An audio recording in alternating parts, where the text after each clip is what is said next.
Tema kita dalam ibadah peringatan memperingati kebangkitan Kristus adalah level hidup di atas dengan kuasa kebangkitan Kristus. Level hidup di atas dengan kuasa kebangkitan Kristus. Mari kita lihat Kolose 3 ayat 1 sampai 4, Saudara. Kolose 3 ayat 1 sampai 4, karena itu kalau kamu dibangkitkan bersama dengan Kristus, carilah perkara yang di atas, di mana Kristus ada, duduk di sebelah kanan Allah. Pikirkanlah perkara yang di atas, bukan yang di bumi. Sebab kamu telah mati dan hidupmu tersembunyi bersama dengan Kristus di dalam Allah. Apabila Kristus yang adalah hidup kita menyatakan diri kelak, kamu pun akan menyatakan diri bersama dengan Dia dalam kemuliaan. Saudara sekalian, dalam ayat 1 dikatakan apabila kamu dibangkitkan bersama dengan Kristus, maka berkat-berkat selanjutnya yang ditulis dari ayat 1 sampai 4 seharusnya menjadi pengalaman real hidup kita. Harusnya menjadi realita dalam hidup kita, saudara. Apa itu, saudara?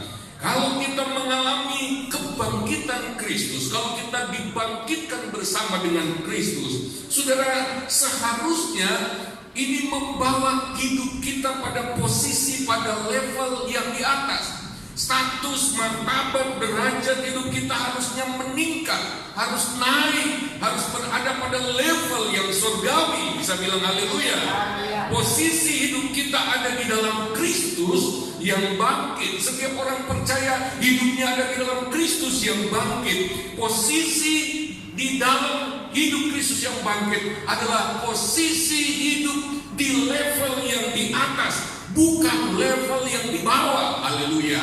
Saudara, kita harus beranjak, kita harus meninggalkan level hidup yang di bawah, gaya hidup biasa-biasa. Hidup kita harus berada pada level yang berbeda, level yang sudah ditakdirkan untuk kita di dalam Kristus Yesus, saudara.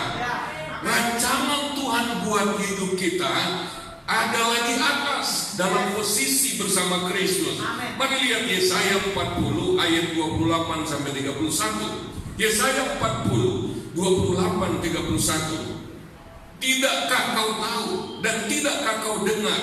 Ialah Allah kekal yang menciptakan bumi dari ujung ke ujung. Ia tidak menjadi lelah dan tidak menjadi lesu. Tidak terduga pengertiannya. Kita punya Allah, kita punya Yesus yang tidak pernah lelah, yang tidak pernah menjadi lesu. Haleluya. Itulah kehidupan yang ada di dalam Yesus. Tidak terduga pengertiannya. Saudara, orang yang hidup di level yang di atas, saudara, dia akan selalu memiliki kekuatan yang baru, semangat yang baru, saudara. Bahkan dia akan memiliki pengertian-pengertian yang tinggi, pengertian-pengertian yang orang biasa tidak mengerti. Dia akan memahami hal-hal yang dalam, hal-hal yang ilahi. Dia akan mempunyai mata dalam pikirannya. Dia bisa melihat apa yang Tuhan pikirkan bagi hidupnya. Dia bisa mencapai apa yang dia lihat. Sebab prinsip firman Tuhan, kalau kita bisa melihat apa yang Tuhan sediakan bagi kita, kita bisa mengambil. Haleluya. Sudah dikatakan lagi, dia memberi kekuatan kepada yang lelah dan menambah semangat kepada yang tiada berdaya. Saudara sekalian, seringkali kita begitu lelah, kita mengalami pergumulan yang membuat energi kita terkuras, sehingga bukan hanya fisik kita yang menjadi lelah, tapi juga jiwa kita, hati kita, pikiran kita, saudara. Nah, di dalam kuasa kebangkitan Kristus, ketika kita hidup di level kebangkitan Kristus, saudara, maka kita akan selalu diberikan kekuatan yang baru. Dia akan mengatasi kelelahan kita. Bahkan dikatakan dia akan menambah semangat kepada orang yang tidak berdaya. Haleluya. Motivator terbesar kita adalah Yesus Kristus. Dia yang kasih kita semangat, saudara. Kalau Yesus kasih kita semangat, saudara, kalau rohnya bekerja dalam kita, maka kita tidak akan menjadi orang yang kelihatan loyo. Walaupun beban kehidupan begitu besar, Kita akan selalu kelihatan seperti orang yang bersemangat, sehingga bukan masalah yang kelihatan, tapi Yesus yang kelihatan. Haleluya. Orang-orang muda menjadi lelah dan lesu, dan teruna-teruna jatuh tersandung. Tetapi orang-orang yang menantikan Tuhan mendapat kekuatan baru. Mereka seumpama raja wali yang terbang, yang naik terbang dengan kekuatan sayapnya. Mereka berlari dan tidak menjadi lesu, mereka berjalan dan tidak menjadi lelah. Haleluya saudara. Lihat saudara, orang muda dikatakan jatuh tersandung saudara, teruna-teruna. Ya, orang muda menjadi lesu. Itulah keterbatasan manusia saudara. Kita seringkali membatasi diri kita dengan keterbatasan kita. Dan memang kemanusiaan kita penuh keterbatasan. Tetapi hari ini saudara, saya mau beritahu bahwa hidup kebangkitan Kristus, hidup di level di atas, itu menerobos keterbatasan kita. Haleluya. Dan Allah merancang hidup kita bukan hanya jalan-jalan di bawah, bukan hanya berlari berkompetisi dengan orang biasa, tetapi Tuhan merancang kita pada jalur khusus, jalur Raja Wali Ilahi. Disitulah Tuhan memberi kita jalur yang tidak bisa dilewati oleh orang biasa, yang tidak bisa dimengerti oleh orang biasa. Mengapa dia bisa? Mengapa aku sudah cungkir balik berusaha tapi aku nggak bisa?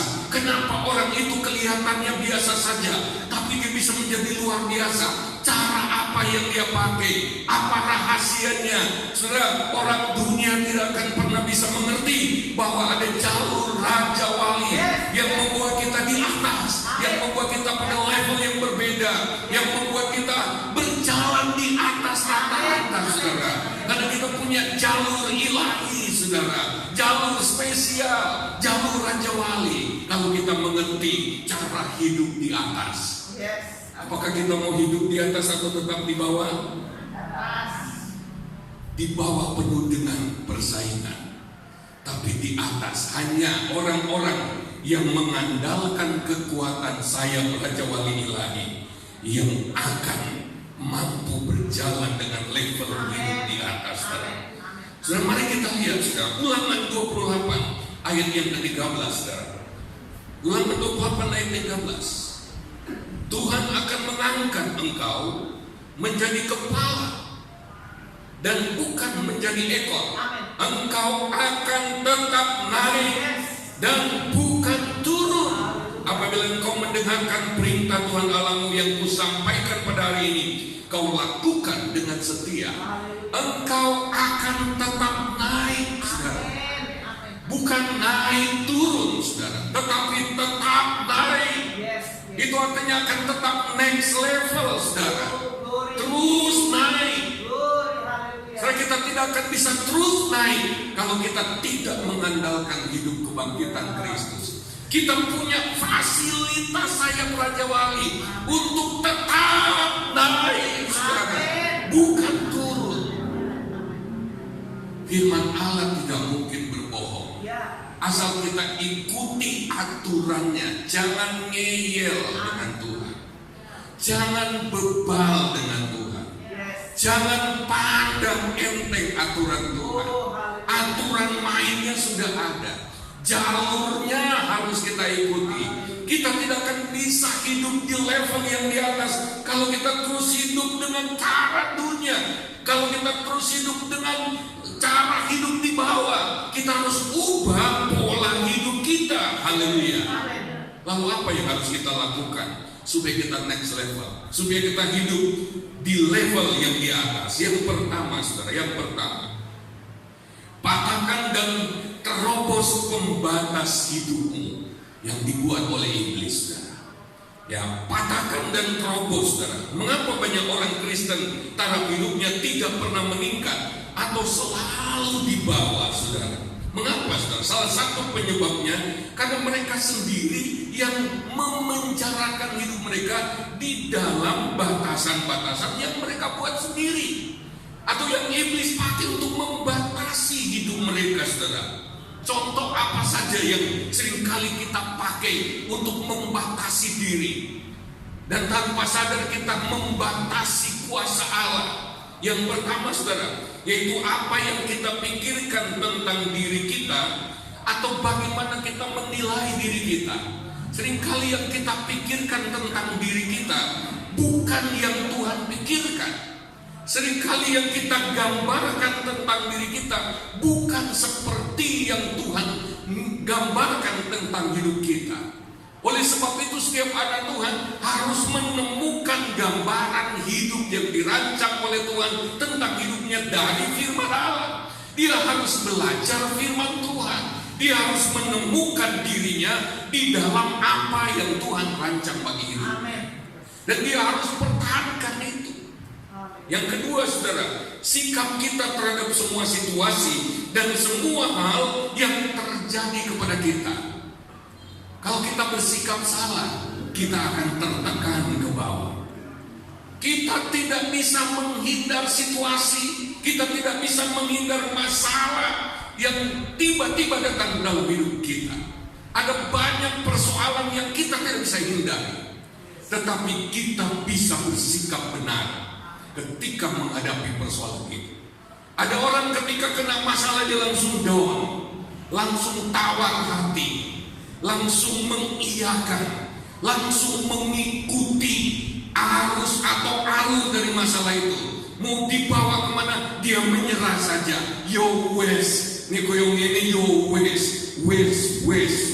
Berhenti, dia mentok di masalah. Dia biarkan masalah itu menghalangi hidupnya, membatasi hidupnya, saudara. Ada banyak orang Kristen yang menilai dirinya atau yang membatasi dirinya dengan masalah situasi. Saya nggak bisa maju, saya belum bisa buat apa-apa. Ini masih COVID, ini masih pandemi. Saya nggak bisa.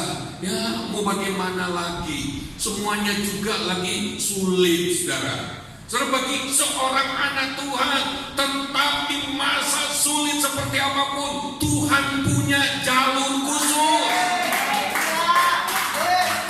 Oleh sebab itu kita harus peka menangkap jalurnya Tuhan. Kita harus dekat, betul-betul dekat. Jangan menyerah, jangan tunggu kapan pandemi akan berakhir. Ada lagi orang yang dibatasi oleh sikap orang lain. Ya, saya sebetulnya mau setia, tapi kalau dengar omongan orang itu, aku jadi nek. Saya sebetulnya mau melayani. Saya sebetulnya mau mengerjakan apa saja untuk Tuhan. Tapi Bapak Gembala tidak respect. Pelayanannya, pekerjaan besar yang sebenarnya Tuhan akan percayakan dalam hidupnya, akhirnya dipending oleh Tuhan. Karena dia memakai sikap orang, kelemahan orang lain, omongan orang lain, sindiran orang lain untuk membatasi gerak hidupnya. Kalau kita mau maju, saudara, kita ada kalanya harus dapet dengan omongan orang lain. Kalau kita mau tetap bergerak, jangan urusi hal-hal yang sepele. Kalau kita mau diberkati Tuhan, teruslah bergerak maju. Tidak perlu pakai, wah gampang tersinggung. Kalau sudah tersinggung, langsung mentok, langsung menciut, langsung mengurung diri. Saudara akan menjadi umpannya iblis. Saudara akan menjadi kawannya iblis. Saudara sedang berpihak kepada dia. Terus bergerak maju, saudara. Jangan izinkan pembatas-pembatas itu dalam hidupmu, saudara. Latar belakang juga sering menjadi pembatas. Ya, kita memang orang kecil. Lahirnya dari keluarga yang berantakan. Keluarga kita kan bukan orang-orang yang status sosialnya tinggi. Orang-orang juga tahu siapa keluarga kita. Keluarga kita itu kere miskin, gak ada statusnya. Ya, jadi kita jangan terlalu bermimpi. Begitu banyak orang Kristen membiarkan latar belakang keluarga, latar belakang hidupnya mungkin pernah hancur, ya latar belakang pergaulannya yang kemudian terus-menerus mengikat hidup orang itu. Dan banyak orang Kristen tidak bisa maksimal, saudara. Kegagalan-kegagalan, kekecewaan-kekecewaan, kepahitan, kesombongan. Ada juga yang menjadikan uang sebagai pembatas. Gak ada modal, gak ada apa-apa. Saudara, orang yang mau naik, ada orang yang gak punya modal tapi bisa naik. Modal uang maksudnya, tapi dia punya modal karakter. Dia punya modal kegigihan, sudah diamat-amati. Dia punya prinsip yang kuat. Dia bukan orang yang mudah digoyang, diombak-ambingkan. Dia menghidupi prinsip-prinsip yang benar. Walaupun awalnya dia kecil, tapi orang mulai mengamati, dan terutama Tuhan mulai melihat orang. Kalau dia terus-menerus dalam prinsip hidup yang kuat ini, satu saat dia akan next level. Dia akan hidup di level yang di atas. Haleluya, haleluya. Ini waktunya, saudara, untuk kita tingkatkan performa kita. Ini waktunya untuk kita tunjukkan kita ini siapa. Kita adalah anak Bapa di sorga. Kita memiliki kehidupan yang berbeda. Kita memiliki Yesus yang bangkit dalam kita. Kita hidup di dalam kebangkitannya. Dan kita mau melakukan sesuatu untuk bisa naik ke atas. Taruh dalam pikiran kita bahwa kebangkitan Kristus sudah mematahkan semua pembatas itu. Sekali lagi, kuasa kebangkitan Kristus sudah mematahkan pembatas-pembatas itu. Jangankan pembatas-pembatas yang ence-ence itu. Kematian itu adalah pembatas yang paling berat. Kematian itu adalah pembatas yang paling berat. Kalau udah mati ya sudah mati. Kematian saja bisa dipatahkan, diterobos oleh Yesus. Haleluya, haleluya. Lalu apanya yang gak bisa dipatahkan, diterobos oleh Yesus? Kuasa kebangkitan Kristus bisa mendobrak pintu kematian, bisa mematahkan, menghancurkan gembok kematian. Dia bisa melepaskan diri dari kematian. Mungkin kita tidak mati secara fisik hari ini, tapi banyak yang mulai mati dalam hidup kita. Ada aspek-aspek kehidupan yang mati. Hari ini, saudara, kita mau terobos kematian itu. Amin. Apa yang sudah mati dalam hidupmu, terobos dengan kuasa kebangkitan Kristus. Haleluya, haleluya. Saya percaya Yesus. Saya percaya Dia mampu membawa engkau naik ke atas. Saya percaya hidupmu bisa naik ke atas. Kita tidak boleh terus-menerus seperti ini. Kita harus beranjak, saudara. Langkah yang kedua, saudara, mari kita lihat. Oleh sebab itu, kita harus mati dan bangkit bersama Kristus. Katakan mati dan bangkit bersama Kristus. Kalau belum mati, terus bagaimana bisa hidup kembali? Harus mati dulu baru hidup kembali. Haleluya. Oleh sebab itu, hal pertama yang harus kita terima adalah kita terima dengan iman bahwa bersama Yesus kita sudah mati di salib. Amin. Ini yang pertama, sudah kita harus yakini, saudara. Galatia 2 ayat 19-20. Sebab aku telah mati oleh hukum Taurat, untuk hukum Taurat, supaya aku hidup untuk Allah. Aku telah disalibkan dengan Kristus, namun aku hidup, tetapi bukan lagi aku sendiri yang hidup, melainkan Kristus yang hidup dalam aku. Haleluya. Dan hidupku yang kuhidupi sekarang ini dalam daging adalah hidup oleh iman dalam Anak Allah yang telah mengasihi aku dan menyerahkan dirinya untuk aku. Lihat, tersalib bersama Kristus lebih dulu, baru kemudian kita hidup dengan kehidupan Kristus. Langkah kedua, saudara, yang harus kita lakukan, Kolose 3 ayat 5-6. Karena itu matikanlah dalam dirimu segala sesuatu yang duniawi, yaitu percabulan, kenajisan, hawa nafsu, nafsu jahat, dan juga keserakahan yang sama dengan penyembah berhala. Semuanya itu mendatangkan murka Allah atas orang-orang durhaka. Loh, tadi dikatakan kita sudah mati bersama Kristus. Lalu dalam ayat ini kok disuruh mati lagi? Apa yang harus dimatikan, saudara? Saudara, status kita tersalib bersama Kristus. Dalam ayat ini yang harus kita matikan adalah kebiasaan lama atau perbuatan-perbuatan dosa otomatis. Ya, saya lihat ayam kalau dipotong kepalanya, dalam beberapa menit dia masih bisa terbang. Itu apa, saudara? Itu gerakan otomatis, saudara. Gerakan otomatis. Dia sudah terbiasa melakukan itu, atau dia punya naluri ketika dia mengalami sebuah kejutan, saudara, maka sayapnya akan terbang, saudara. Oleh sebab itu kalau saudara penggal ayam tiba-tiba dia masih bisa terbang, bahkan bisa 100 meter, saudara. Itu apa, saudara? Itu perbuatan otomatis. Secara medis, ayam dipotong kepalanya itu pasti sudah mati. Itu secara medis, saudara. Tapi dia masih bisa gerak. Yang tersisa apa? Kebiasaan, naluri, saudara. Kecenderungan, ya, perbuatan otomatis, saudara. Nah, kita ini punya perbuatan otomatis yang harus dimatikan, saudara. Kenapa banyak orang Kristen terus-menerus terikat dengan kebiasaan lama? Dia punya kebiasaan otomatis, padahal dia sudah punya hidup baru, saudara. Tapi dia tidak mematikan. Nah, cara mematikan itu bagaimana, saudara? Ya, supaya hidup kebangkitan Kristus bisa mengangkat kita ke atas, saudara. Jangan diberati dengan kebiasaan-kebiasaan yang lama. Cara mematikan itu gimana, saudara? Ya, mari kita lihat Roma 13 ayat 14. Tetapi kenakanlah Tuhan Yesus Kristus sebagai perlengkapan senjata terang, dan janganlah merawat tubuhmu untuk memuaskan keinginannya. Dalam ayat ini ada kalimat, ada kata jangan merawat tubuhmu. Kata merawat itu berasal dari kata pronoia. Dalam Alkitab bahasa Inggris memakai kata provision atau penyediaan, ya. Nah, pro itu berarti sebelumnya atau di depan.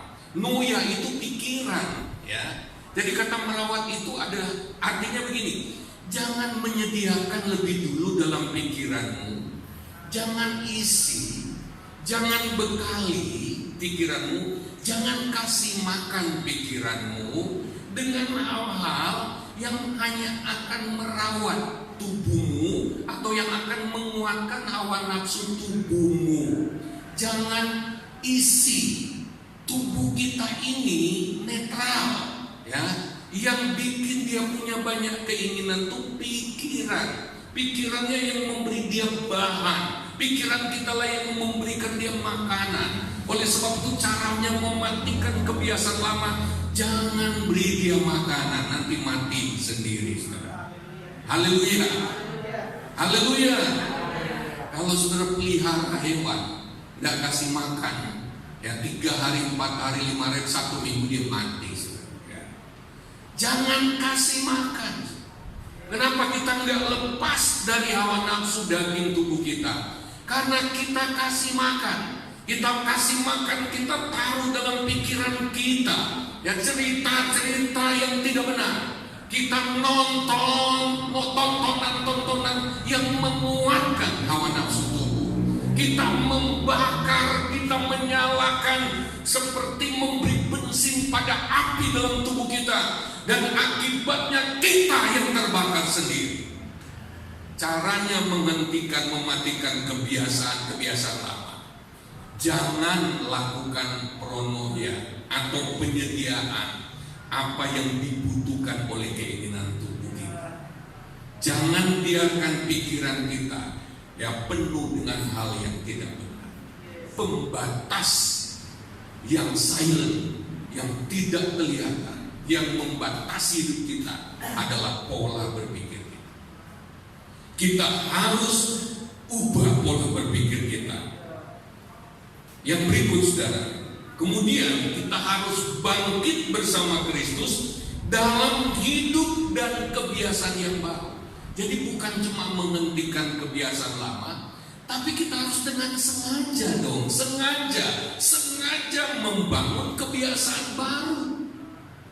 Kalau kita biasanya sampai tengah malam nonton, kita harus tidur lebih cepat berdoa, besok pagi bisa bangun dan doa pagi. Mulai bikin kebiasaan yang baru. Karena kalau kita tidak bikin kebiasaan yang baru, kebiasaan yang lama akan muncul lagi. Lebih mudah kebiasaan lama muncul lagi pada orang yang tidak membangun kebiasaan yang baru. Kebiasaan lama hanya bisa dilawan oleh kebiasaan yang baru. Kebiasaan yang lama akan dihentikan permanen jikalau hidup kita sudah diisi kebiasaan yang baru. Orang yang biasa, novel melulu, ya, gak bisa lepas. Dia harus menggantikan kebiasaan itu dengan membaca buku-buku rohani. Minimal baca cerita-cerita Alkitab. Haleluya. Orang yang punya kebiasaan, ya, nonggol lalu kemudian ngegosip, kalau nggak cerita kejelekan orang lain, mulutnya terasa pahit. Walaupun sudah minum susu kental manis, tapi kalau belum mendongengkan kejelekan orang lain, bahkan gak cuma satu, komsel gosip, baru terasa manis mulutnya. Orang seperti ini sebenarnya bisa dipakai Tuhan kalau dia ganti kebiasaan itu dengan menggosipkan Yesus. Dalam tanda kutip, secara positif, menceritakan Yesus, keahliannya. Ada orang, saudara, kalau sudah ngomong secara rohani, pendeta pun kalah. Sehingga ketika dia ngomong salah pun, dia bisa lebih nabi daripada Nabi Elia. Walaupun dia sudah ngomong keliru, karena ekspresinya, bahasa tubuhnya, begitu meyakinkan, didukung dengan kesaksian entah benar entah tidak. Sehingga pada waktu dia ngomong yang gak benar pun dipercaya. Nah saudara, anak Tuhan yang pintar ngomong, kalau dia mengerti, dia bisa dipakai Tuhan untuk memberkati banyak orang, dan dia sendiri otomatis diberkati.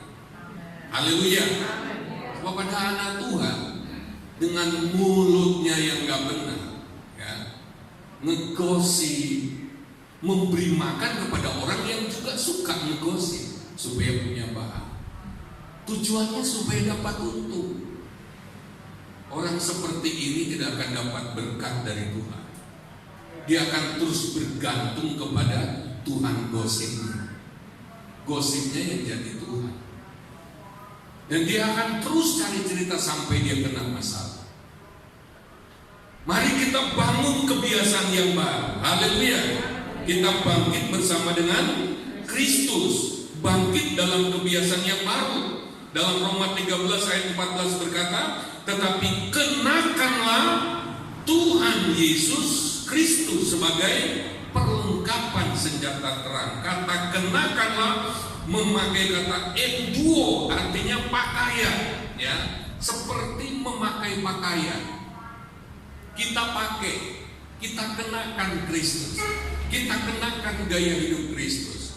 Pengertian lainnya adalah tenggelamkan dirimu, bungkus dirimu dengan Kristus, supaya engkau nggak kelihatan. Kalau kita tidak ingin diri kita bangkit dan kelihatan lagi, kita harus seperti kita berpakaian tiap hari. Ya, kita harus terus berpakaian. Tidur pun kita berpakaian, apalagi keluar kita harus pakai pakaian, dan kita harus lihat pakaian ini layak nggak bagi kita. Kita harus selalu membungkus tubuh kita. Begitu juga Kristus. Setiap kali kita bangun beraktivitas, kita harus kenakan Kristus. Pakaian mana dari Kristus yang saya harus kenakan? Maksudnya gaya hidup yang mana? Sifat-sifat Kristus yang mana yang harus saya pakai? supaya diri saya terbungkus, supaya diri saya nggak kelihatan, supaya diri saya yang jelek itu tidak bangkit lagi, harus ditenggelamkan. Coba katakan ditenggelamkan di dalam Kristus. Kalau kita mau bikin mati manusia, tenggelamkan saja dia dalam air, pasti dia mati. Kalau kita tenggelamkan hidup kita dalam Kristus, kalau kita enduo, bahasa aslinya tenggelamkan, karena kita memati Kristus, maka hidup kita yang lama pasti mati. Dan yang akan muncul adalah gaya hidup yang baru, gaya hidup Kristus. Haleluya, haleluya. Dan Alkitab menulis mengenakan Kristus itu sama dengan mengenakan perlengkapan senjata terang. Artinya apa, saudara? Mengapa kita harus kenakan pakaian rohani ini? Karena kita berhadapan dengan kegelapan, dengan kekuatan kegelapan yang terus-menerus ingin menghancurkan kita. Kegelapan gak bisa diatasi hanya dengan membicarakannya. Kegelapan itu hanya bisa diatasi kalau ada terang yang muncul. Haleluya. Dengar baik, saudara. Kalau anakmu kok gelap, jadilah terang buat anak. Amin. Perbuatan suamimu, pasanganmu kok gelap menurut, perbuatan gelap itu dosa, jadilah terang bagi dia. Kalau kita jadi terang secara maksimal, kegelapan pasti dikawal. Oleh sebab itu, kita harus belajar bagaimana kebangkitan Kristus, bagaimana kita memposisikan diri kita di level rohani yang di atas, supaya kita bisa terlihat menjadi terang. Haleluya. Perilaku kita itu seperti senjata, gak perlu banyak ngomong. Perilaku kita itu sudah bisa meniadakan kegelapan. Kegelapan tidak mungkin bertahan di hadapan terang, karena kegelapan itu muncul karena ketiadaan terang. Haleluya. Kegelapan itu tidak akan pernah ada ketika terang hadir. Oleh sebab itu definisi kegelapan adalah apa? Ketiadaan terang. Karena tidak ada terang, maka muncullah gelap. Jadi gelap itu penyebabnya adalah terang yang tidak berfungsi. Secara rohani seperti itu. Kalau kita ada di tengah masyarakat yang mungkin kita katakan itu masyarakat di sini, waduh amburadul, ya, aduh segala macam dosa Sodom ada di situ. Kita yang harus jadi terang. Haleluya. Tuhan memanggil kita dalam dunia untuk menjadi terang. Kalau kita ingin mengubah kehidupan masyarakat, mulailah dari diri kita lebih dulu. Tuhan mau pakai kita di hari-hari ini untuk menjadi terang di tengah dunia, jadi garam tengah dunia. Caranya apa, saudara? Kenakanlah Kristus. Kenakan Kristus yang sudah bangkit itu. Yang berikut, saudara, yang kedua, saudara, kalau tadi kita harus mati bersama dengan Kristus, sekarang yang ketiga, ya, kita harus memiliki keintiman dengan Kristus. Keintiman, ya. Perhatikan Efesus 2 ayat 45. Tetapi Allah yang kaya dengan rahmat oleh karena kasih-Nya yang besar yang dilimpahkannya kepada kita telah menghidupkan kita bersama-sama dengan Kristus, sekalipun kita telah mati oleh kesalahan-kesalahan kita. Oleh kasih karunia kamu diselamatkan, dan di dalam Kristus Yesus Ia telah membangkitkan kita juga dan memberikan tempat bersama-sama dengan Dia di sorga. Sampai 6, saudara. Lihat kata di dalam, bersama-sama, di dalam, bersama-sama dengan Kristus, di dalam Kristus, bersama Kristus, di dalam Kristus. Itu artinya kita hanya bisa dibangkitkan, kita hanya bisa memiliki level hidup yang di atas kalau kita selalu bersama dengan Kristus, di dalam Kristus, bersama Kristus, dan di dalam Kristus.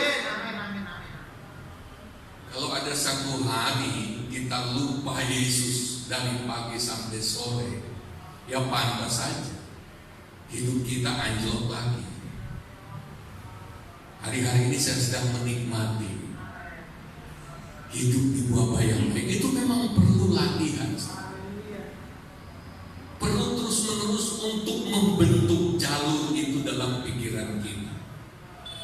Perlu dilakukan, perlu dipraktekkan terus-menerus sampai mulai terbentuk sebuah atmosfer baru dalam hidup kita. Hari-hari ini saya sedang melihat diri saya lebih tua dari penampilan saya. Saya ini siapa Tuhan?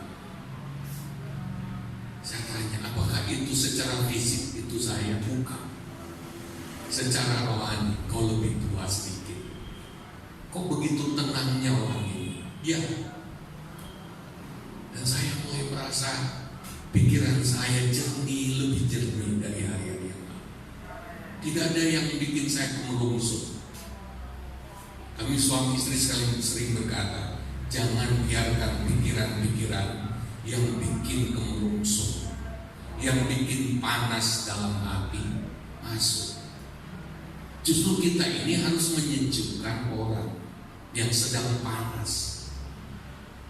Dan ini saya temukan dari hidup di hadapan hadirat Tuhan, dari hidup di dalam pemerintahan kerajaan Allah.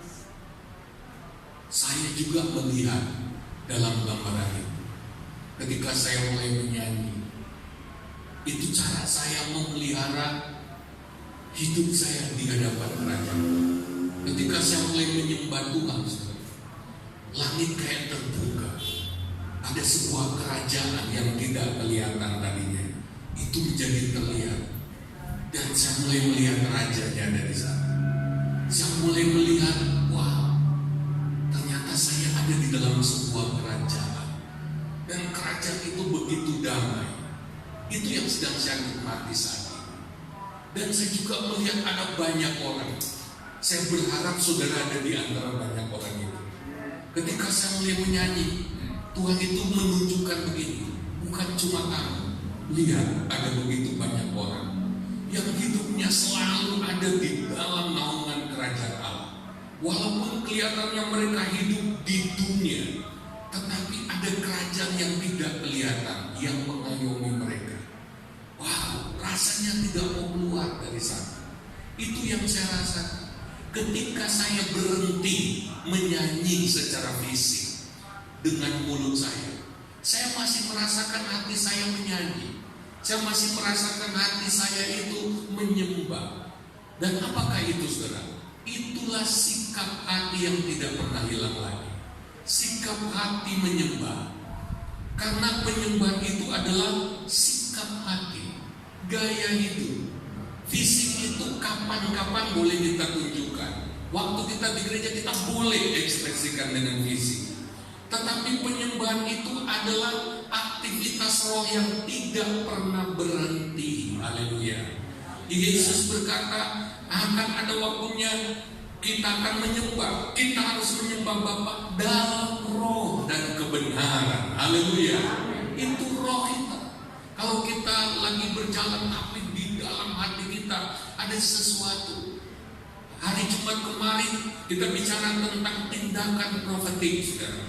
Apa itu tindakan profetik? Tiba-tiba ini ada dorongan di hati kita. Berhenti sebentar.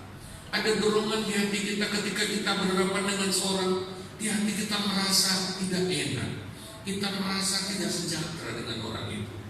Jangan-jangan itu dari Roh Kudus.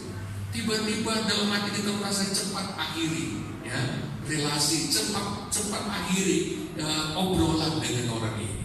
Seringkali kalau kita berhadapan dengan situasi tertentu, ada sesuatu di hati kita. Kalau hati kita terus menyembah Tuhan, maka kita benar-benar akan hidup dalam level hidup yang di atas. Kita akan tahu, kita akan mengenali. Kalau kita naik ke atas, saudara, kita akan melihat sesuatu lebih luas. Haleluya.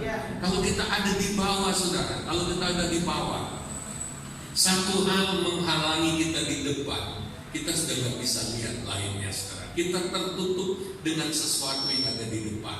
Tapi kalau kita lihat dari atas, kita lihat ke bawah, kita akan memiliki wawasan dan pengertian yang lebih luas. Ketika kita lihat ke bawah, kita akan melihat apa yang tidak bisa kita lihat ketika kita ada di bawah. Kalau kita ada di atas, kita bisa melihat, oh ternyata di sebelah sana ada itu, di sebelah sini ada itu, di sebelah belakang ada itu. Kalau kita melihat dari atas, haleluya. Oleh sebab itu mari kita hidup dalam kuasa kebangkitan Kristus. Mari kita hidup dalam level hidup yang di atas. Kita harus selalu intim dengan Tuhan. Kita tidak boleh kehilangan kesadaran bahwa Tuhan itu ada dan terus melihat kita, terus menerus mengontrol kita, bahkan terus menerus bersedia menolong kita. Hiduplah dengan kesadaran itu. Kalau itu hilang, kembalikan. Oleh sebab itu mari kita saling mengingatkan dalam kompak kita, dalam komsel. Pada jam berapa kita teringat saudara kita tanya, masih enggak kamu sadar akan kehadiran Tuhan? Masih enggak pemerintahan kerajaan Allah itu memerintah dalam hidupmu? Kita tolong menolong, haleluya, supaya kita sama-sama bisa next level. Hidup kita gak biasa-biasa. Saya ingin, bahkan Tuhan itu ingin tahun ini hidup kita berubah. Haleluya, haleluya. Supaya kebangkitan Kristus bukan hanya dirayakan tapi dialami. Supaya kebangkitan Kristus bukan hanya diperingati setahun sekali, tetapi tiap hari. Kita harus lihat bahwa diri kita ada di dalam Kristus yang bangkit. Posisi kita di atas. Haleluya, puji Tuhan. Apakah sudah menangkap satu pada pagi hari? Haleluya. Jangan cuekin Yesus. Itu hidupmu, amin. Sekali lagi, jangan cuekin Yesus. Jangan datang kepada Yesus hanya karena kita perlu. Kita seringkali terjatuh dalam masalah karena kita tidak tetap di dalam Yesus. Alkitab menulis, kalau kamu tetap di dalam aku dan aku di dalam kamu akan berbuah banyak. Haleluya. Berbuah banyak itu bukan usaha kita. Berbuah banyak itu hasil dari menetap di dalam Kristus, intim dengan Tuhan. Udah tetap aja dalam Yesus. Mau menghasilkan buah roh itu nggak gampang. Itu tidak akan mungkin kita hasilkan dengan kekuatan sendiri. Itu buahnya roh, bukan buah kita. Buah kita itu Yohanes 15 ayat 16. Buah jiwa itu buahnya kita. Jiwa menghasilkan jiwa. Buah roh itu milik roh. Roh yang menghasilkan dalam hidup kita. Kalau kita hidup di dalam roh dan menurut roh. Haleluya. Kalau kita intim dengan Tuhan, kalau kita melekat dengan Tuhan, 1 Korintus pasal 6 berkata, kita akan menjadi satu roh dengan Tuhan. Haleluya. Kalau kita menjadi satu roh dengan Tuhan, apa yang bergetar di hati kita akan bergetar, di hati Tuhan akan bergetar di hati kita. Sinyal di hati Tuhan akan terpancar di dalam hati kita.